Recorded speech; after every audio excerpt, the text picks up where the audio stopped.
ఎప్పుడు చూసినా గోన్ సంచిల్లాగా నైటీలు వేసి తిరగకపోతే చక్కగా సీరియల్లో వాళ్ళు రెడీ అవుతారు కదా అందంగానే, అలా రెడీ అవ్వచ్చు కదా. అలాగే అండి మార్చుకుంటానండి. అతికండి కట్టుకొచ్చానండి. ఎలాగుందండి? అది ఇప్పుడు అదిరిపోయింది నా కోళ్ళు. వెళ్ళి పని చేసుకో. అయ్యో సామాన్తో తిని నెయిల్ పోలీస్ అంతా పోద్దు కదా. అయ్య బాబోయ్ ఇల్లు తుడుతుంటే చెమట పడేస్తుంది. చెమట పడితే మళ్ళీ మేకప్ అంతా పోద్దు కదా. మా అత్తగారు మళ్ళీ ఫీల్ అయిపోద్ది. బాబాయ్ నేను ఇల్లు కూడా తొడ బాబా. ఏంటి ఇక్కడ కూర్చుని టీవీ చూస్తున్నావు? సామాన్లన్నీ అక్కడ ఆడేసావు, చీపురేమి ఇక్కడ ఆడేసావు. నాకింత తీర్చుకున్నా పడేయలేదు. ఏ పని చేస్తున్నానో మొక్కమంతా చెమటట్టే చిరాగ్గా అయిపోతుందండి. అందుకే పిల్లల కోసం ఏమో ఆయన పెట్టేస్తానండి. వంటలు చేయడానికి పని మంచిని పెట్టేస్తాను.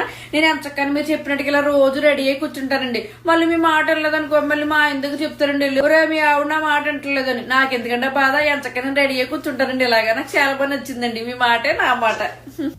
అయ్య బాబు దీన్ని అనవసరంగా రెడీ అవ్వమన్నానమ్మో. మీరు మాత్రం ఇలాంటి తప్పు చేయకండి.